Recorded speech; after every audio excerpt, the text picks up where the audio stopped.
All right. So Okay, yes, we're I'm almost going to there. get started. First of all, as I said, we have almost 60 people that registered for this program.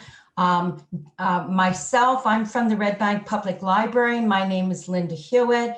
Gilda Rogers, I can't imagine that there's anyone here that doesn't know Gilda.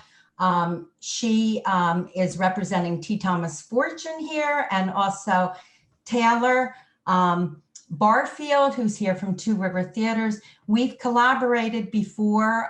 We've never had quite as many participants as we do tonight register for our program. I think that's a testament to this incredible book that not only are we really good, but the book is incredible. And you know, it really is a book, I think, that everybody for the next at least decade will be talking about. Gilda mentioned that this should be read by every kid in every school across America, and I would concur with that. Yes. We hope to do upcoming multicultural reads, maybe every other month, this same kind of book club. I don't see things changing as far as all getting together anywhere, but at least we can do it virtually. So if you have any suggestions, let me know, let Gilda know, let Taylor know, books that you want to discuss. As far as things that are going on this week in the town of Red Bank, on Wednesday night, the library is doing its Let's Talk About Race program. We're having just a town meeting. We're not having any panelists. Our discussion is really about the election and where we go from here. Of course, when we planned it, we didn't know where we'd be right now, but it is an interesting time. But it doesn't matter, you know, no matter who our president is, if anything, and you get when you're reading this book, there's so much work to be done as Americans to make our country one that maybe we will feel a little bit better about. On Thursday night, there's a party. Again, it's a virtual one, but Gilda and Sid Bernstein, they really started the discussion in Red Bank 6 years ago with a group called Citizens for a Diverse Society. I think I was at Citizens for a Diverse and Open Society. And Open Society. I'm sorry, I have it here. That's all right. I always forget to end open. But it was started, I remember being at one of their first meetings and hearing their conversation, and it really did make me all the more interested in starting a race program for the library. So I thank you guys for that. If you need the link for it, Gilda, how did they get that? I'm gonna I can give everybody my email address, and you can email me if you want me to send you the Zoom link to be that's Thursday night. This It's is Thursday night, right? Thursday night, yes. 7 p.m. Yes. Okay. Yeah, and again, I'll give you. I can give you my email address right now for people who can hear me and okay, put it in the chat. It's I'll put it in chat. Okay, yeah. Great.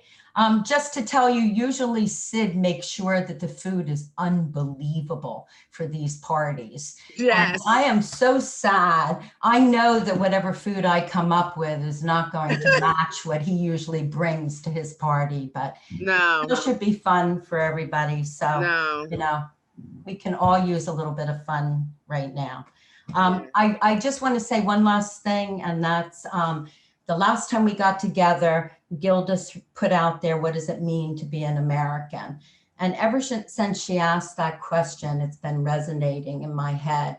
And especially reading this book, I think it's one that we all have to really continue to ask one another. I remember traveling in Europe maybe 15 years ago, and I remember Europeans saying to me, oh, well, we know it's your president, not your people. And I really can't imagine any of us can say that anymore. It is our people. And until we recognize that and really look at our history and how we behaved, we can never move forward. So anyway, with that, I'm going to hand it over to Taylor, and he's going to discuss a little bit about Zoom manners and also a special clip that he has for us. So Taylor. Everyone. I'm from Two River, as Linda said. I will date myself and say that I was not even a fear in my parents' hearts in the 1963, but I'm happy to hear hear about the World's Fair in 1963, and all love. So I think we've already said a whole bunch of stuff about Zoom. So since there are now 31 people and hopefully counting Wow. in this Zoom room, Guys, that's great. if you are if you're not talking, which if you could please mute your microphone, so as you know, a lot of background noise will make it difficult to hear everyone who is speaking. And also, if you have comments sort of like in between, please feel free to use the chat. We'll be monitoring the chat periodically. And if you, I don't know if anybody knows how to use the hand raising function of Zoom, or like the thumbs up, or the any. Just I think if and Gilda, correct me if I'm wrong, but I think if you wanna there we go, the clapping. Yeah, that's great. Then I would be like, okay, Liz, I would bring her into the conversation. Absolutely, yes. Gilda will be the lead moderator. So she'll call. You just gotta give her attention. You might have to like throw like whatever, just to figure out a way if you don't know how to do the raising of the hand. If you put it in chat, I will definitely see it. Absolutely, there are different ways of getting this done. I think that's all for Zoom etiquette. Sorry. I will also say that crosstalk is not very, more than one person can't really talk on Zoom at a time. It becomes really funky. So we have to take turns. Hopefully we can do that. Exactly. Yes. I'm not as cool as Gilda. I don't know how to do that dance. I think that's it for Zoom etiquette. Should I go into community agreements? Yes, this is Taylor Barfield, who's the literary agent and manager at Two River Theater. So we have a group at Two River Theater of a committee that we meet, EDI, and these are our community agreements that we come together as a group to agree on. So he's going to read those now. Yes, absolutely, and it's to sort of ensure that we all come and we all create a respectful and a respectful space for conversations, particularly around topics that can very easily become emotional or vitriolic. We don't want that. We want to have a great conversation. So I'm going to read the community agreements, and if you can agree to the community agreements, raise your hand, or do the clapping. If not, let me know. Let us know. So these are the agreements: honesty with kindness, confidentiality. What's said here stays here, but what's learned can leave. Don't take it personally. Be fully present, limit use of phones and tech, or other phones and tech rather. Take care of yourselves. If you take breaks when you need them. Practice wait. Why am I talking? Why aren't I talking? Practice active listening. Ask questions, listen for meaning. Assume positive intent, remedy impact, and take responsibility for words and actions. Speak from your own experience. Use I statements. Be mindful of time. Be intentional with the meeting. There are a lot of us, so be mindful of time. Support all voices being heard. Respect our differences. It gives us strength. Value multiple truths. All experiences are valid. Relax and laugh. Hard work doesn't have to feel hard. Try to avoid jargon. If used, please explain the terminology. And permission to speak in rough draft, which is, I love rough drafts. Yes. Can everyone, does anyone have any questions, or is everybody good to agree to those? Agree with these? Are we in agreement? Mm-hmm. Raise your hand, nod. All say aye. Hi. Okay, there we go. There we go. So Taylor is gonna, Taylor, you want to say anything else about the book before we go to the video? No, I think we should start with the video. So I'm gonna Okay, so Taylor's gonna start up with a video. Now, this is a video I came across as I've been reading the book. And I thought this video by Professor Eddie Glaude, I don't know if any of you've ever heard of him, but he's out of Princeton, and he's one of the pundits or political pundits. You might see him on MSNBC. And this is a segment. And I thought what he said was so on point to what we were reading that I thought it was a great way for us to start off the conversation. So roll 'em. I mean, you know, America's not unique in its sins as a country. We're not unique in our evils, to be honest with you. I think where we may be singular is our refusal to acknowledge them. And the legends and myths we tell about our inherent, you know, goodness to hide and cover and conceal so that we can maintain a kind of willful ignorance that protects our innocence. See, the thing is that when the Tea Party was happening, we were saying, pundits, oh, it's just about economic populism. It's not about race. When people knew, social scientists were already writing that what was driving the Tea Party were anxieties about demographic shifts, that the country was changing, that they were seeing these racially ambiguous babies on Cheerios commercials, that the country wasn't quite feeling like it was a white nation anymore. And people were screaming from the top of their lungs, yo, this is not just simply economic populism. This is the ugly underbelly of the country. See, the thing is this, and I'll say this and I'll take the hit on it. There are communities that have had to bear the brunt of America confronting, white Americans confronting the danger of their innocence. And it happens every generation. So somehow we have to kind of, oh my God, is this who we are? And just again, here's another generation of babies. Think about it, a 2-year-old had his bones broken by 2 parents trying to shield him from being killed. A woman who has been married to this man for as long as I've been on the planet almost, lost her husband. For what? And so what we know is that the country has been playing politics for a long time on this hatred. We know this. So it's easy for us to place it all on Donald Trump's shoulders. It's easy for us to place Pittsburgh on his shoulders. It's easy for me to place Charlottesville on his shoulders. It's easy for us to place El Paso on his shoulders. This is us. And if we're going to get past this, we can't blame it on him.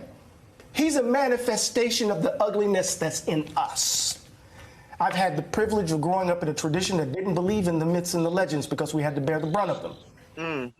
Either we're going to change, Nicole, or we're going to do this again and again, and babies are going to have to grow up without mothers and fathers, uncles and aunts, friends, while we're trying to convince white folk to finally leave behind a history that will maybe, or embrace a history that might set them free from being white. Finally. Whew. So I know when I first saw that video, I had to really take a deep breath afterwards. So I'm asking all of you to take a deep breath, to, you know, just kind of marinate in what you saw, his emotions. He was saying something that was really, really very pointed to this book. So everybody, let's breathe for a minute. Just take a deep breath. All right. So when we had our last book club meeting, I asked everybody, what did it mean to be an American? All right. And we get confused, I think, in our American principles and what they are. But what does it mean to be American? And I think Eddie Glaude lays it out in there, in that we have had this ongoing battle.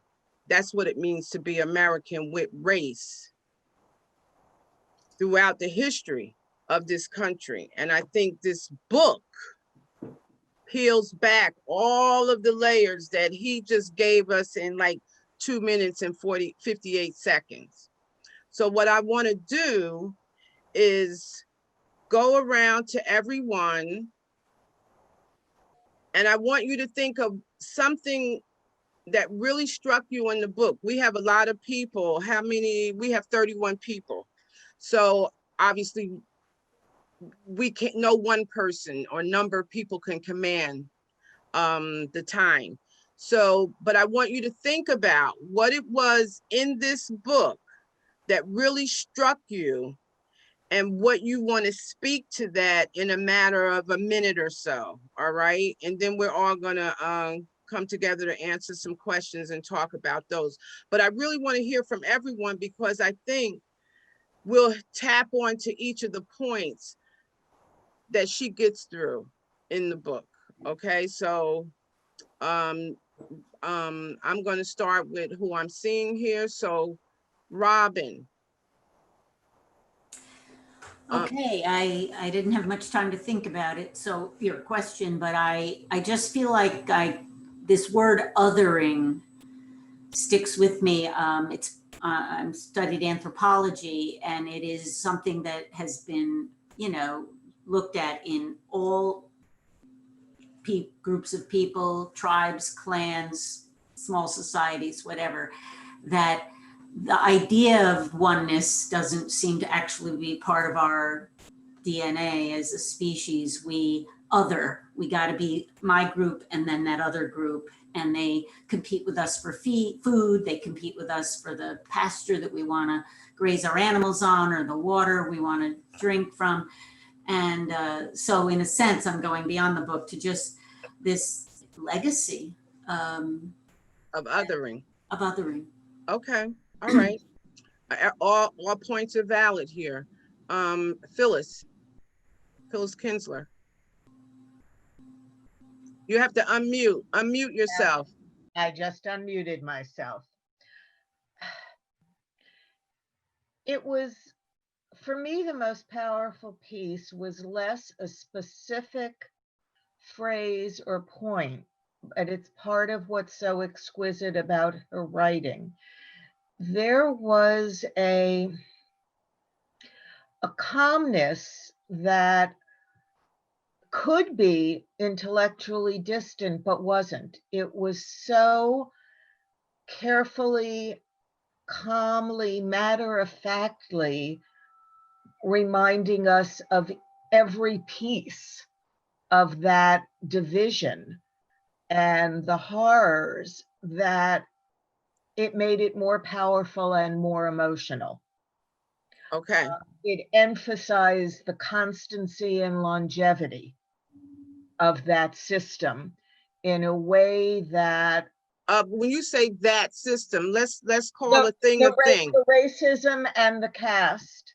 Okay. The fact that she could both combine the individual stories that would puncture us, and also do that in this sort of calm recitation of how much forever, how constant, how in the DNA, was the most powerful message, and more so than more dramatic examples would have been.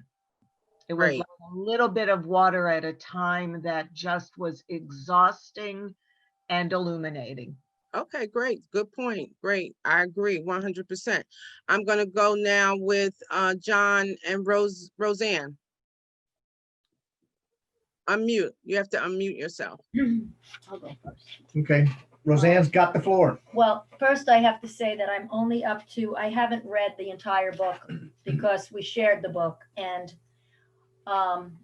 what I'm realizing is the way you know, we've looked at racism, or we thought we looked at racism, and how it is about the caste system, which is something that I think a lot of us didn't think that we had a caste system here in the United States. And this is a wake up call. I would interject and say, maybe white people didn't know Yeah, it was a caste system. Black people understand yeah. the caste system. Hmm. Continue. Yes, well, I mean, this is a big piece for us white people to wake up to.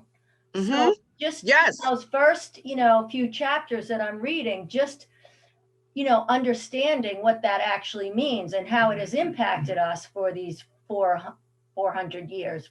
I mean, it is so deeply embedded that we just don't even know it's there. So, I mean, I agree with you. I think this book should be, just like when I read her first book, I wrote a review on Amazon. I said, this book should be required reading for every high school student. And the same goes here. This is just a whole new way to sort of integrate, if we could possibly integrate this into our awareness so that we can heal ourselves. I mean, this is so key, and it puts just a whole different spin on it that was unknown, I think, to us white people. So Okay, I'm gonna go to grateful.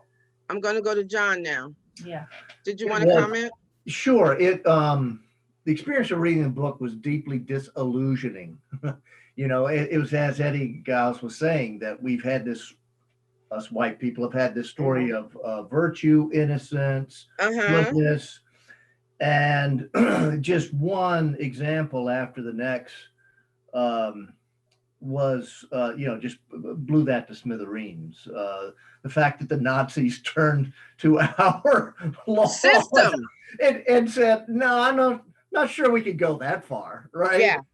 And then the story I just can't get out of my mind of when Henry Fonda was in Omaha in 1919, and that example of a lynching and how it becomes a celebration for people with keepsakes, and the inhumanity that has been such a part of who we are was really hard emotionally to feel, but to digest. It really important to be able to see that more clearly. So okay, thank you for that.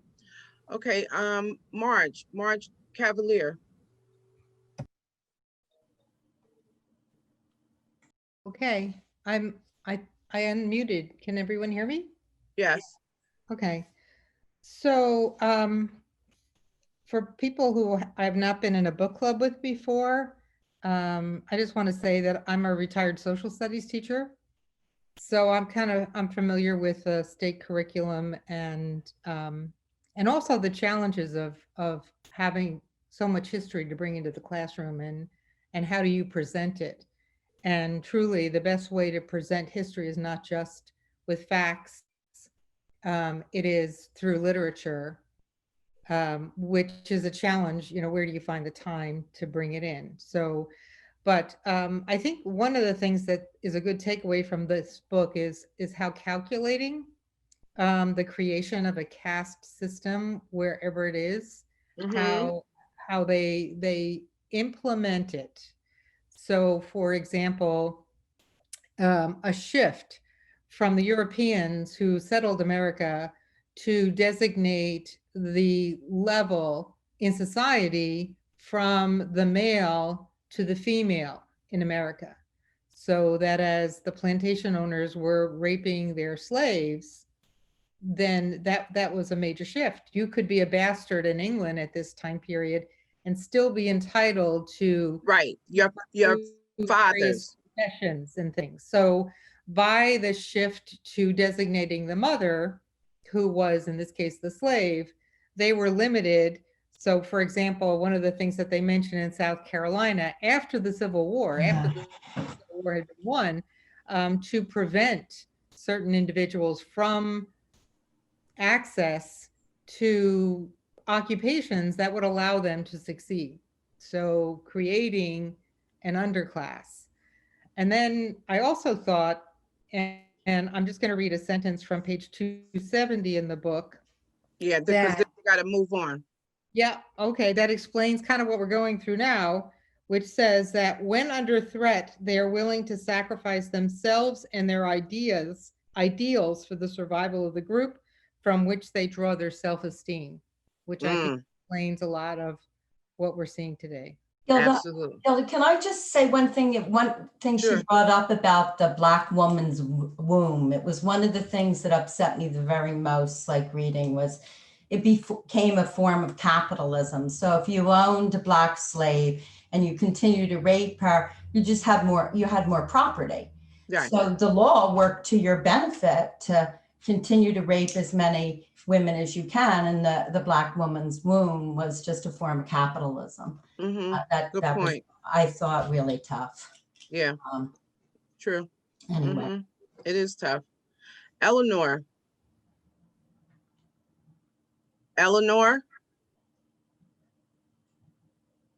Can you hear me? I can hear you. Okay. You know, I just think this book is so timely because I heard a speaker ask a question to a group. He said, does anybody know what 2020 means? And nobody said anything. And then he said, it's perfect vision. He said, you may be upset with things that are happening in 2020, but look how many eyes have been opened, you know? Yes. What's happening? So then I started thinking about that because, you know, I have friends, I'm an African American, but I have friends who when I start talking to them about race or something, they look offended, you know, in the past. But now I'm getting telephone calls and they're giving me information. So it's really, I think this book is so timely. Yes, I love that term 2020 vision. Yeah, 2020 vision. Okay, Yeah. I'm going to move on to Sue Goldberg. You need to unmute your microphone. Yes, There you go. the perennial phrase of 2020, unmute yourself. The book was overwhelming to me, not because I didn't believe it, but because I so believe it. But as I listened to it, and I listened to it for many reasons, partly because the really tough parts, I might have been tempted to turn pages and skip.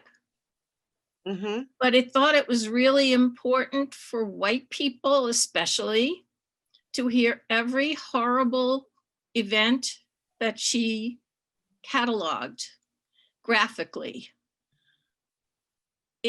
It needs to sink in that human beings did these things to other human beings. But as I was reading, I also got to hear a couple of other authors speak. One of them is Elif Shafak, who is, I think, Polish-British. And one of the things that she said, and I want to read it from my notes, atrocities on a large scale begin with words. Dehumanizing people is the method a government uses to enable it to disregard protests from its citizens, as well as injustices toward people. And nothing could be any clearer than everything that I read in Caste. An author that I've read for a long time, Chimamanda Adichie, she talks about telling your story. Right. And once you hear a story from someone, you can no longer lump them in an anonymous group. They become a person to you, a person with experiences that may or may not be similar to yours, but certainly relatable in some way. And we're gonna get to that as we wrap this up. So I'm gonna jump to the next person, Sue. Eve Chamberlain, because I know exactly where DJ is going. Eve. Yeah, I found it deeply sorrowful. deeply troubling, and a real call to action. That's pretty much when you say sorrowful, that we as human beings could act with such disregard for another human being's life and value. Okay. Yep. Sue Smith. Yeah, I also found the whole book troubling, but one thing that really struck me was, well, when she talked, I'm just going to put it in that, when she talked about the skyscraper and like the white people are on the top, Yes. and then it kind of goes down, right? Yes. And then I think about, there was a whole section, and I really believed it. I've always believed this, that the election of President Obama put him at the top of the skyscraper, and white people could not stand that. And I think that's what has led to a lot of the racial violence, the racist rhetoric. But I really wonder, you know, last night he spoke out about this transition. Today, Michelle spoke out about this transition. And I'm just wondering how that strikes, you know, the racists among us. You know, for me, I really appreciated what he had to say. I believed every word they had to say, but I worry about the people who say, I'm not going to let a Black man tell me what to do, or a Black woman. So. Okay, yeah, that's how deep it is. That's how deep it is. I'm going to go to Valerie Brett. Valerie? Yeah, hi. I did not get to finish the book, but I plan to. It was deeply disturbing on so many levels, as a number of people have said. I think, you know, it's part of the education that I'm getting. It's part of the education that a lot of people are getting. I don't mean to sound like a cynic, but I'm a little concerned we're in an echo chamber. The people who want to make a change are on this call. And one of the things that I'm struggling with is, when I read this book, is how do I share this information with my friends in the community who don't want to talk about it, don't believe it really happened, would Well, why don't you buy it in the book? I bought a dozen copies of the book. You keep buying, no, keep buying them the book. Yeah. No, that's what, you know, like, share the book. Just share the book. Say, here, this is something you should read. Let me know what you think. That's what I've been doing. After you read it, let me know what you think. I've been sharing that. And, you know, one of the things that I think this one takes such a deep dive. You know, I think bringing in the other cultures in a way, to many Americans, softens the blow, because white Americans can say, oh, it's not just us. So it's kind of a backdoor way to open a conversation about it. But if we understand what Eddie Glaude said in that video, you know, like he said, our evils are not unique. Absolutely. But what is singular to us is that we don't claim it. Well, I look, for example, you know, at reconciliation opportunities that have happened in other countries. Yeah, haven't happened here. Not happened here. No. And to open that door, well, listen, we're going to keep knocking. That's it. We have to. So I'm going to go to Ann Pridgeon. Sorry, Gilda. I didn't unmute myself, but I just did. Can you hear me? Okay, great. I did not finish reading the book, so I can't give it a fair review, but what I did read, it was painful to me. And because what happened during 1600s, during slavery, when Black men were lynched and the part that she told about the young Black boy that was, hands were tied and they drowned him. Right. It's going on today, but it's going on in a different manner. It's No, they just shoot you now. yeah, it's acceptable too. That's the thing. And I don't know how we're going to get around it, how we can change this. I think we're changing. I think on some level we're changing it now by being honest and having a real honest conversation. Right. Because everything starts, like, we start with words. Words morph into other things, sentences, paragraphs, conversations. All right. So we're engaging in a conversation that we should have had a long, long time ago. But we as Americans, that is central to race, have shied away from that conversation. And here we are now in a moment that we cannot escape it. Right. You know, you just cannot. Now, some may choose not to talk about it. Well, I think they talk about it in different terms. They talk about implicit bias, and rather than saying the word racism, you just can't say it. So that way, and so if we can't say it, we can't deal with it.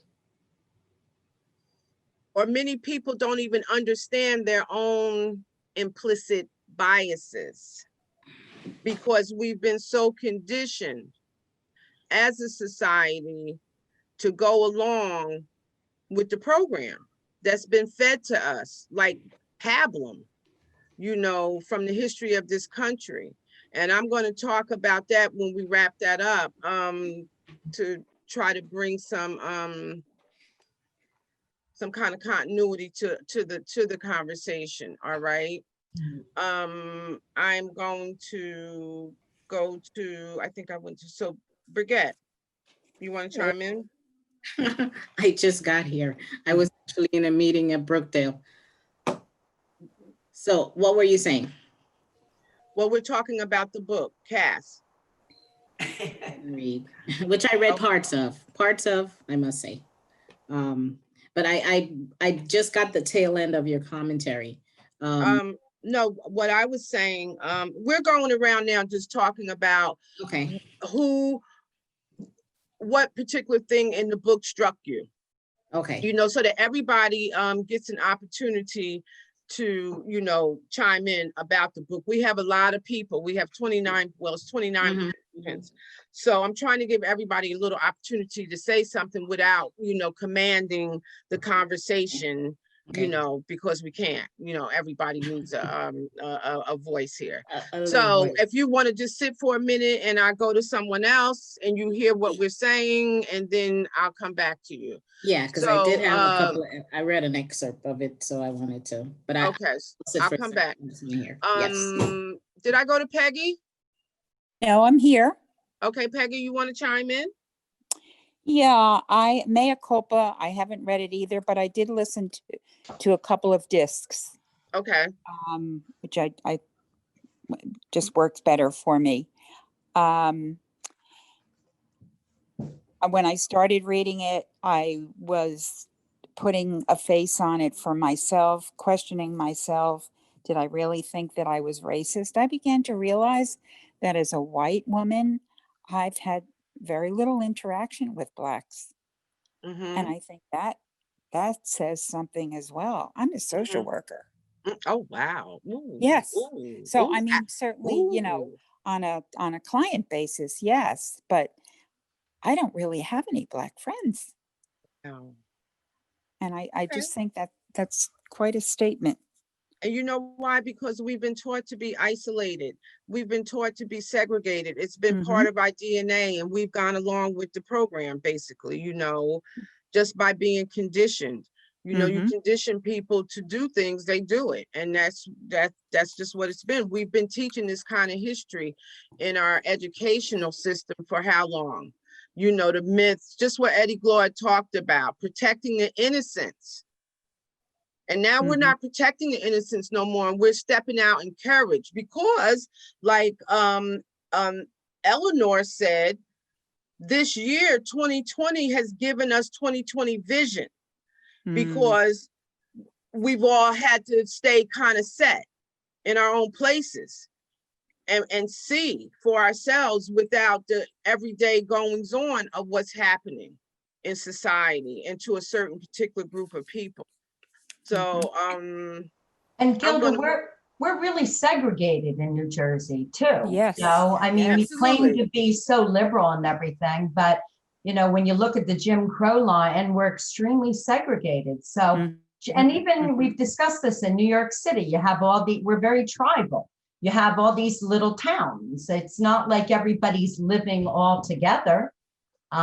So I think that's also a part of it. You have to want to go outside of your little zone, to have friends of you know, other races, Exactly. races. You know, do you want to know? You know, you need to be a person of the world to understand all people. But we like the conditioning of this society that she tells us in Caste how this conditioning took place, and we all fell locked in step with it and did not deviate from it. Some people did, and we know the ramifications of those who did, be it white or black.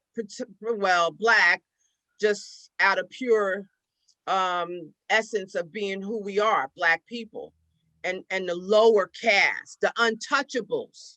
All right, the untouchables. But Black women were raped, and like someone said, the womb was a part of capitalism. All right, so I'm gonna go to Betty Crawley.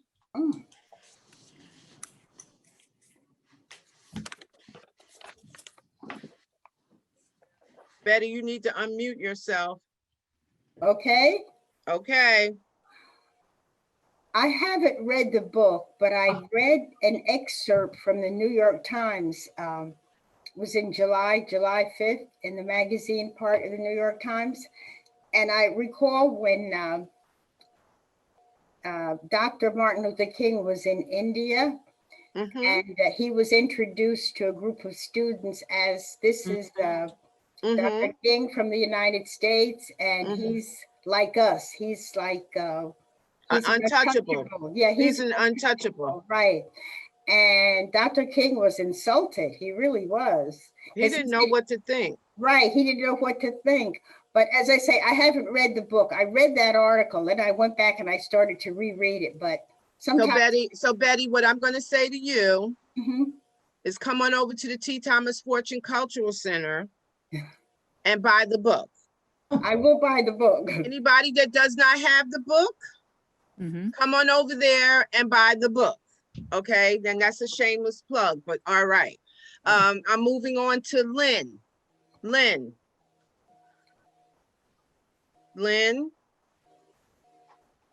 Maybe we better ask who's read the book.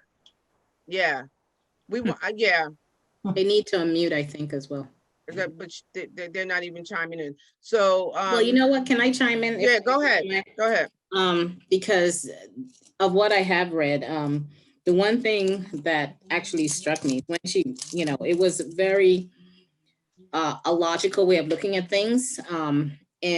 And I bring it up because it's the one way that I think that we're missing in America. When she described what a doctor does when he's taking a history of someone's condition, you don't just go in and you see the doctor and then he says, okay, I prescribe whatever.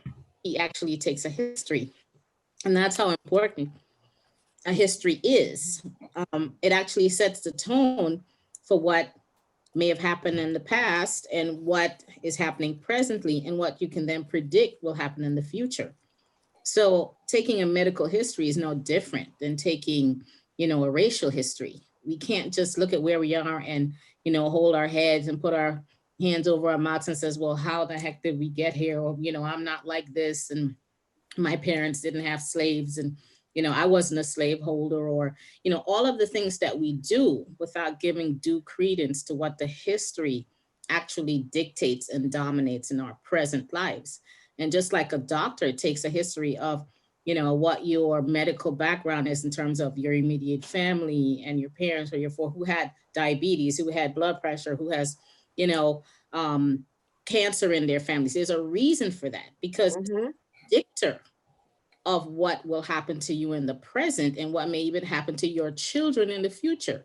So this whole thing about history is, you know, is really paramount that we understand that we can't understand unless we take it into full consideration. And that's what really disturbs me the most right now in America in particular, because there seems to be this trend in at least 50% of the people, well, just under 50%, at least of the voting population, I'll venture to go that far, that is literally, you know, engulfed in this holistic march towards ignorance. And it's really very challenging and disheartening, because we can't correct what we won't commit to and what we won't admit to. You can't make a change if you refuse to know that there is something that needs to be changed. And this willful ignorance, I call it willful ignorance because I can't explain it any other way. Well, that's the same thing that Eddie Glaude said in, I don't know if you saw the video. He says the same thing, willful ignorance to protect, to protect the innocence of whiteness. Right. And I think it goes even so that's what he's saying, right? And it's really, it's not even a protection. It's such a, you know, it's like being on a sinking ship and you refuse to see a hole. Just because you refuse to see the hole doesn't mean the ship won't sink. Right. And I always say this, ignorance won't save us. And I think we are seeing evidence. We are seeing huge evidence of the ignorance that we've been cultivating that's not saving us. As a matter of fact, it's making everything that much worse. It's directed us into areas that even those who never thought that they'd be touched by racism actually are being touched by racism, because we are figuring out that we don't exist in a vacuum. You know, every man is not an island, and how we are 6 degrees of separation, 6 feet is not just, you know, it's not just a thing. But, okay, I gotta interrupt you now and move on. Yeah. Someone else. But anyway, I just wanted to point that out in that. No, that's a very good point. We can't overstate the importance of facing who we really are. No. I want to get to Patty White. Patty, are you still there? Yep, I'm right here. Thanks. Jim is here as well. Okay, Jim. I'm really glad that you it opened the meeting with that little clip from Eddie Glaude, because it really was brilliant. It just sums up the facts and the emotion. As hard as it was to read that book, I kept feeling for Isabel Wilkerson and how hard it was for her to write it. Yeah. Because to write a book like that requires a massive amount of research. So what showed up in print, we can be sure was only a fraction of everything that she learned and investigated. And it is good that she brought up, you know, kind of paralleled the United States with Germany and India. But as Eddie Glaude pointed out, we don't want to know. Germany is coming to terms. India is coming to terms on a level. Neither of them are perfect, but we refuse to know. And he asks the question, why don't we want to know? And it is that willful ignorance. He used that word also, Birgit. And my last thought in terms of all the people who are here, yes, we have an interest. We don't have to think of this as an echo chamber just because we're all interested and feeling the same way. Each one of us now has the obligation to make a change in our personal lives and bring that change into our communities and our circle of influence. I grew up in the 60s. I was in high school during the civil rights era. And so it has never left my consciousness ever. And I find it problematic that so many people my age haven't been paying attention. So that now that it's right where we can no longer ignore it, this is going to require a tremendous amount of humility and sacrifice, mostly for white people. Our African American family has been doing the sacrifice. We have to stand shoulder to shoulder. The African American family has been or African American people have been the scapegoat. She tells us about the scapegoat in the book. And that is that's the role African American people have played in this country when we talk about race. All right. She gives us plenty of examples of anytime a white person does kill your wife, kill your kids, just blame it on a Black person. And, at least it'll buy you some time before maybe they finally catch on and realize it wasn't the Black person that did it. It actually was you, the white husband or mother or who have you. All right. Okay, I'm going to go to Sherry. Gilda, could I just say it's really good. We have a lot of white people here with us tonight. And I mean, white people, she talks a lot about Blacks, but it's also white people don't like pretty much anybody that aren't white. Really, it's true. I mean, it's the Chinese, it's the, it's the gamut. And she brings that up. It's truly pretty much everybody we don't like, unless you're white. And, Italians have become white, Irish have become white, but they weren't white originally. Right, that's what she tells us. They were not white. Now they're white and they can hate Blacks. But, the fact is that whites truly, they're the chosen few. And all of us that are here tonight, like there are some things we do have to accept and move forward and talk to people that aren't just in the choir. Okay, before we move on, I want Taylor. Is this something you might want to chime in about?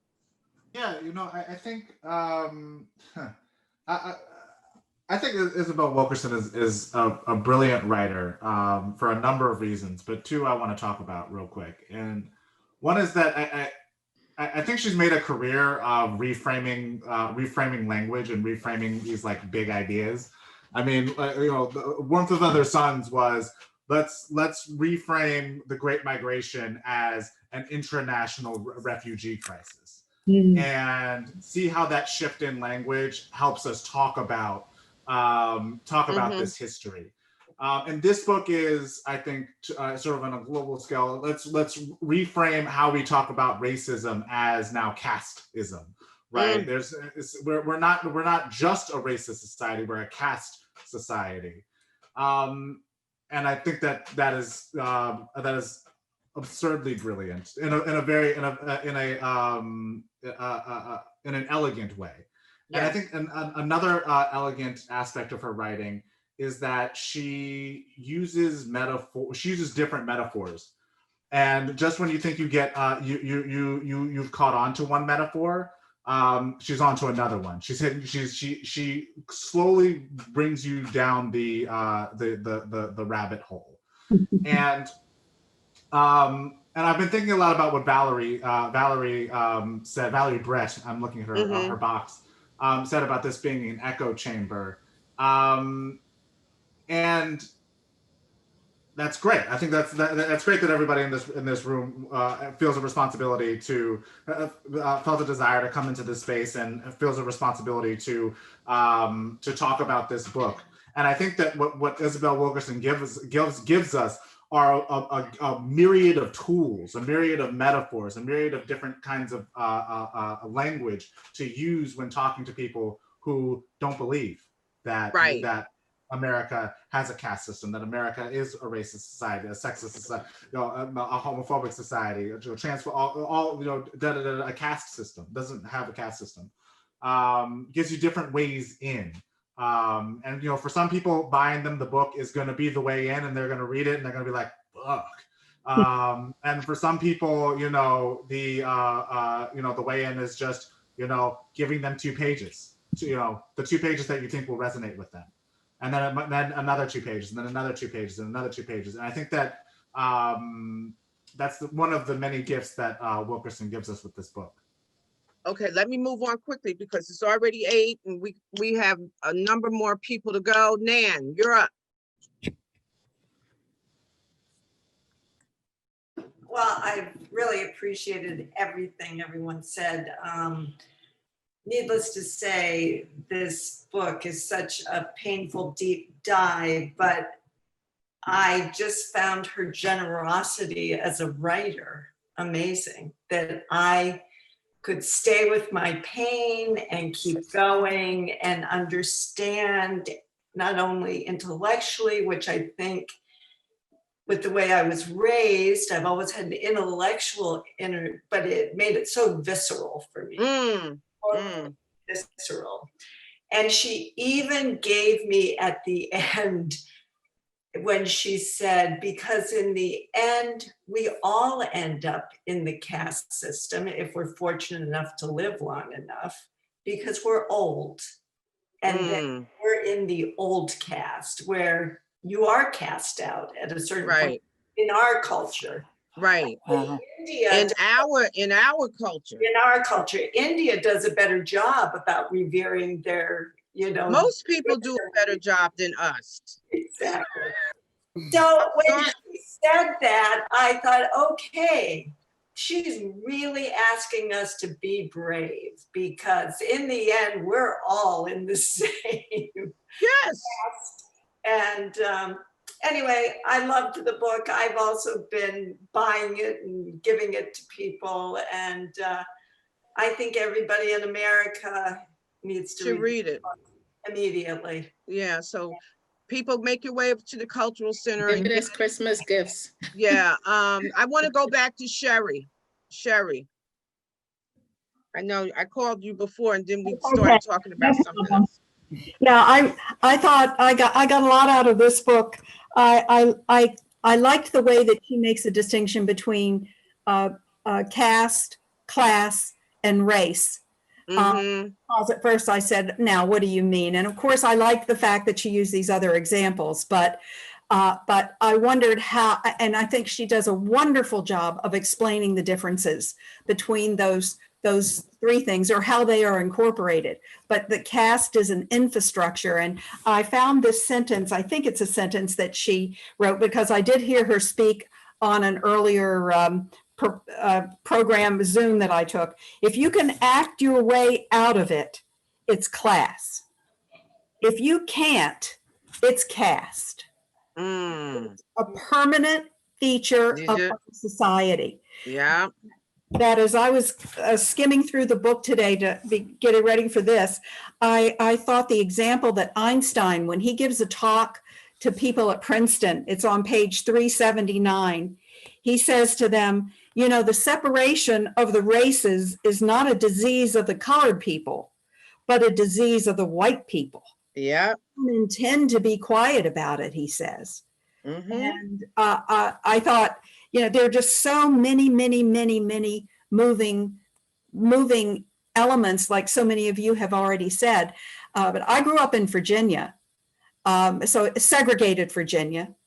And I've taught in both places where integration was forced, you know, by court order in Richmond, Virginia, as well as in the. It was in Newport News too, where I lived and where I was born. News? Newport News. I grew up in Hampton. That's where I'm from. Oh, no kidding, really? Oh, I'll be darned. My husband grew up in Williamsburg. Oh, Valerie. And I went to William and Mary. Oh, there you go. Because it was only. Oh, never mind. It's too much. But I'm Italian American, and my father came here when he was 2. So we faced a little bit of prejudice in Hampton, Virginia growing up, because we were Catholic or raised Catholic, or they would always say, how do you spell your last name? You know, and it was, so when I looked at what she said about immigrants, how they were like kind of bipolar, I think she uses the term. They were, let me see, a bipolar hierarchy when you're an immigrant. Do you try to fit in and assimilate, or where do you fit in? And it becomes very, very complicated. It became very complicated for many immigrants as they would make their way or transition through caste or through class. Anyway, it was just a remarkable book that were I still teaching, I would certainly use it. Wonderful. Okay, Gloria. Let's go to Gloria.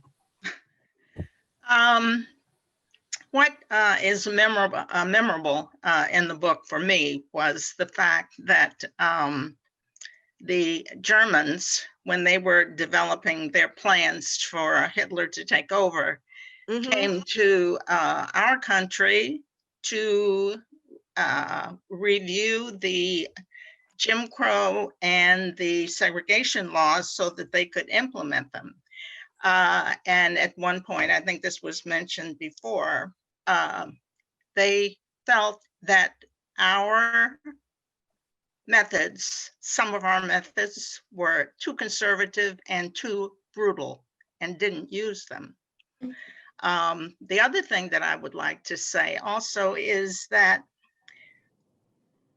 so much of what is in the book, which is a wonderful book, Black people know. They may not have experienced it, but they know. And I would venture to say that most Black families have the talk with their children. Absolutely. So that they can get along, avoid, but they know. So it's not an innocent, naive, unknown thing. It's known, but it's a way of getting along in a way that you can. Okay, thank you, Gloria, for that. Liz, let's go to you, Liz. You're on mute. You need to unmute.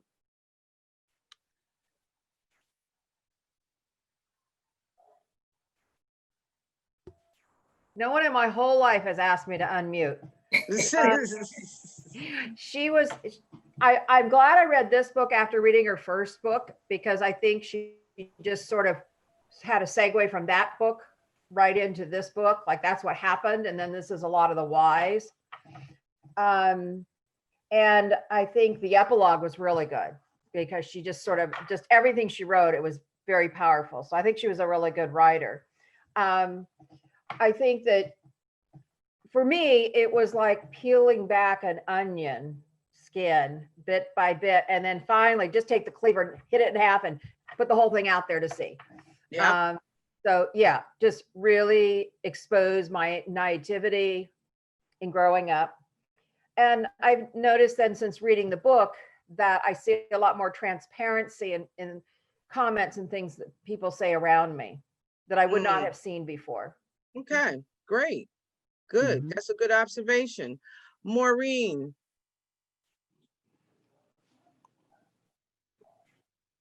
I just came to listen. Okay, you can listen. All right, I'll go to Thank you. Marion. You're welcome, no problem. Marion. I just echo the comments of almost everyone about what a powerful writer she is. Yes. It was gripping. But one of the things, and I actually thought by now somebody might have said this, but one of the things that struck me was what a great job she did getting us to think about what a false concept race is. She touches on that in several different ways in the book, and including using that wonderful elementary school example of the teacher who had the blue-eyed and the brown-eyed students. Yeah, Jane Elliott. So, and again, I thought in conversations with folks who maybe think, oh, you know, it's not such a big deal. It's a great starting point to that race is really a construct, and it happens to be the one that, to our shame in this country, still drives. But we understand that race as a construct was set up strictly for economic purposes and to exploit. I'm going to go to Anita, and then I'm going to get to Jim, and then Laura Weber, and I hope I've gotten everybody. All right, Anita. Sure. So I think what struck me, and I've been doing a lot of reading, but in particular this book, was just how deeply systematic, persistent, brutal the process has been to dehumanize, just dehumanize African Americans. And, you know, there's this perceived progress that was made as part of this, you know, Civil War, the rights movement, certain laws coming into effect, but the stranglehold that this has on, you know, our society, for whites in particular, is just so strong that one system is replaced by another, even in these moments of perceived progress.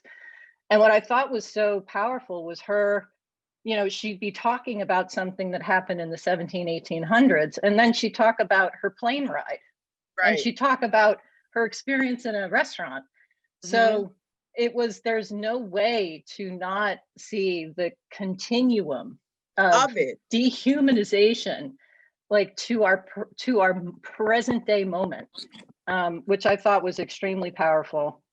You know, just replacing slavery with incarceration, you know, the wealth imbalance and law enforcement unevenness. It's just super powerful to see how insidious it is and how much work we really have to do. Absolutely. Okay, Jim. Jim White. Yeah, hi. Any comments I had thought of earlier have already been covered. And it's been such good conversation. I was struck by just what a great author she is. Yeah. To tell you, I mean, having a really good writing to read made getting through the book, I think, easier. I want to respond to something Linda Hewitt said. I'm going to put a plug in for another book here. I don't know if you can see this. It's A Different Mirror by Ronald Takaki, and it's about when Linda said, you know, how various groups became white. Yeah, this is a good source for exploring that. Okay, now I'm going to go to Laura Weber. The last. I've been on quarantine and I thought I wouldn't be here, but I asked, can I come? Even though I have not read the book, will you let me stay in? Because here I am, I can't move. But I come from Detroit, and when I came to New York, I didn't really know the intimate horror of Jewish suffering. I knew more coming from a family in the country who was very much involved in civil rights. The country people let them live in some cases, and I dated Blacks, but it was very complicated. In other words, I look at this woman and her beauty and her erudition. Thank God, she says, she does not shy from the brutality that has gone hand in hand. If you tell me these stories, it gets to me so badly that I think, why are we alive? Why do we have a planet? It took us billions of years to screw up as badly as now. What's the use? And then you think, wait a minute, all those people out there, like I hear Obama, especially, because he's doing things lately. And I think, how dare you think that, Laura Weber? here's somebody who makes our world better. But I don't get it. It's such a hideous thing we're talking about. The Indians in Michigan, we had tremendous numbers of Indians. I worked teachings in Chinatown. It's hideous. Now, when I listen to us tonight, I'm thinking you got to come up with something better, but I don't really have anything at the worst at better. What the heck is wrong with us as the human animal? How dare we be Okay, this? so let me corral us all in now. All right. Because I think first of all, we have to understand that this nation has been predicated on race and the politics of hatred.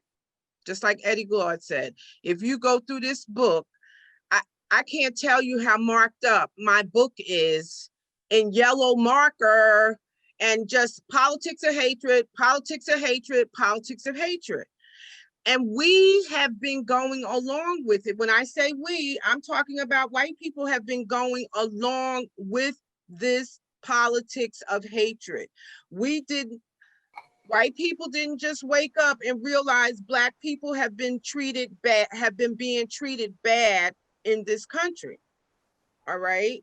But we've arrived at a place now that I'd like to think, and the magic word for me tonight is humanity. I asked us in the first session, what did it mean to be an American? All right. And to me, because I've taught history at Brookdale, my students couldn't answer me. They threw out all the ideas or the ideals of what America is supposed to stand for: truth, liberty, justice, the pursuit of happiness, all of those things. These are the ideals that we were founded on, but this is not who we are. All right. This is not at all who we are, who we've been. We've allowed this caste system to define our very station and who we are and what we think of ourselves when we compare ourselves to other people. And we can judge them because we're not them. All right.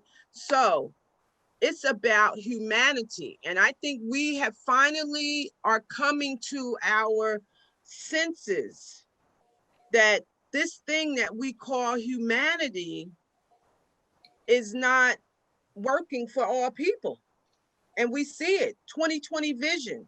2020, as horrific as it's been, just like Eleanor said, it's given us 2020 vision to see, like Eddie Glaude said, the ugliness of who we are as people in this society. Now, we've gone through what this book, what our takeaway was from the book, what stood out in the book, the beautiful writing. I pride myself on being a writer, so obviously I'm loving every word she wrote, trying to figure out how I can use metaphors more fluidly like that in my own writing.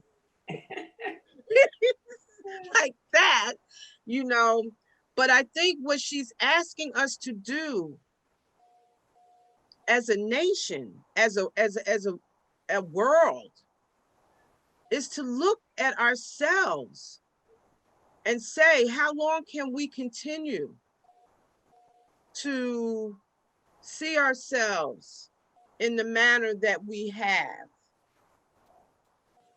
and disregard those that have been so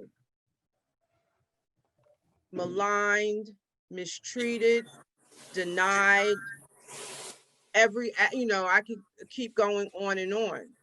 And that's why I emphasize this is not anything new.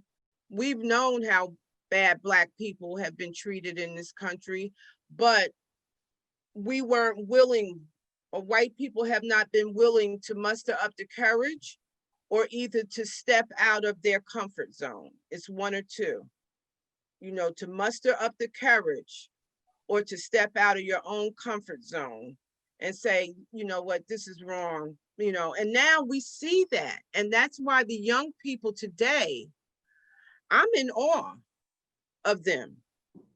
And I'm so happy that they have the courage and that they have stepped to the forefront and saying, like, they see Black people as whole. You know, they date each other and all of those things that have been part of the caste system that has identified us by race and, you know, all these isms. They don't play by those rules. And that is the difference. And that's why I feel as though that now we're finally on the path of moving this country. And we still have a hell of a lot of work to do.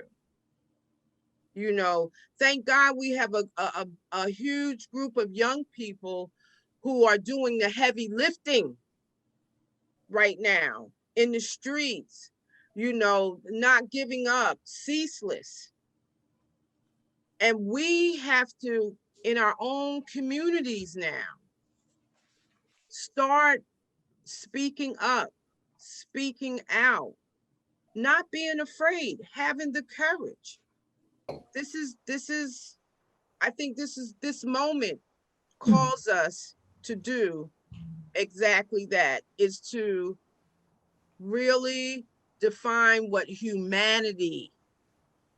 does humanity mean if everybody is not sharing in it?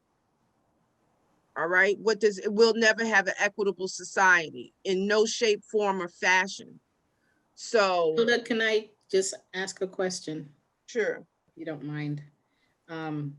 Because I've been thinking about this for a while, and it's so illogical to me. And I keep coming back to the same question: what drives the hatred? And what drives the hatred against Black people? Because when you think about it logically, you see that we're the ones who've been wronged. We're the ones who've been enslaved. We're the ones who've been marginalized, denigrated. You know, you can put a bunch of adjectives on there. And yet the hate is towards the very same people who were victimized. And I wonder, and I'm gonna ask, and this is not, you know, this is not about blame. I'm just wondering, as white people, what it is that causes that hatred of Black people when it was Black people who were enslaved. And what I'm getting at is the way most white people feel about me who are racist, I should really be feeling about them. So I'm wondering, how is this is so illogical. It's, if you've done something wrong to someone, isn't it your natural instinct to say, I'm sorry? Or to feel some sort of remorse, or to at least acknowledge, even to yourself, that this was wrong? How do you then take that and flip it on its head and direct hatred towards the very same people that you've wronged? What in this society? Okay, wait. We have somebody that's gonna answer. Liz,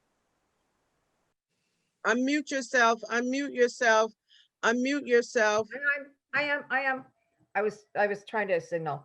Well, no, that's a really, really good question. And it comes to mind a couple things that I realized reading this book. One of the quotes I came across, and I don't know what book this was from, that you will get more because they exist to get less.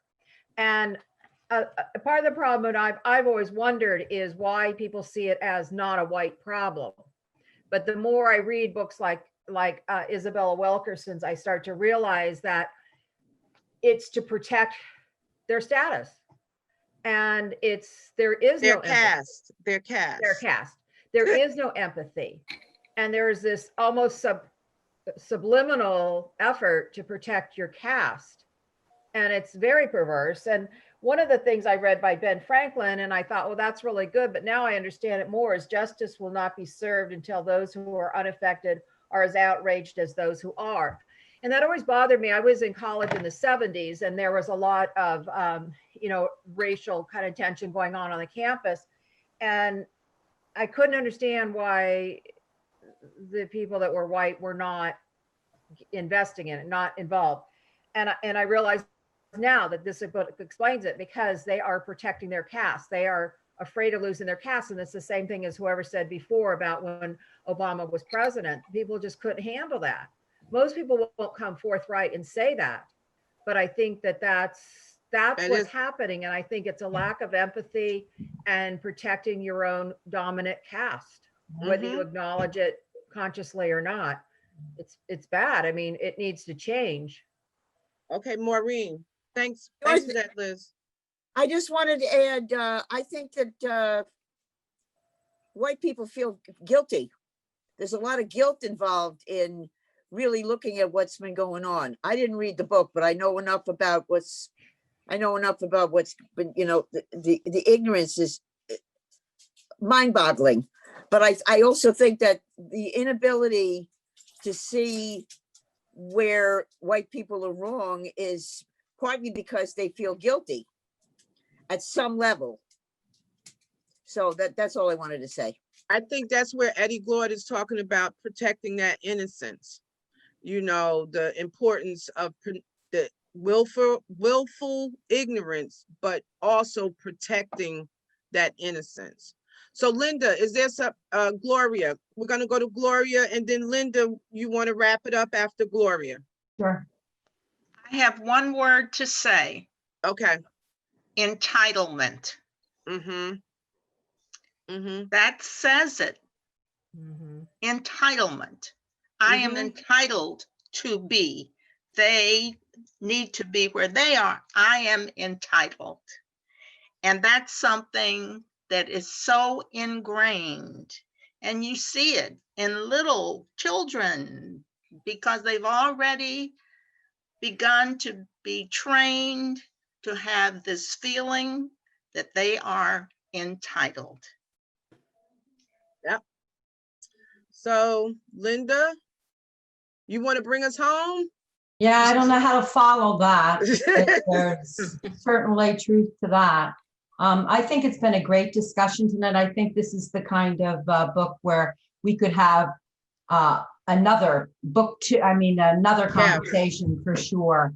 I definitely do want to reiterate, if you haven't read this book and you joined us tonight, please do read it. I mean, she writes beautifully, and as difficult as this is to read because of who she is as an author and how she writes, you know, it's not just bearable, but in some ways it's a good read. It is a good read. It is a good read. And it brings us continually up to the present. And for those that say, oh, it wasn't, you know, during my time, you're talking 200 years ago, you realize how, for me anyway, everything that's going on today, it's much clearer now. I have a better understanding of how things went in the boat. I'm not just entitlement, but I think that a lot of white people are very frightened and they see the world differently and they don't really want that world anymore. But with all of us and coming together like this and discussing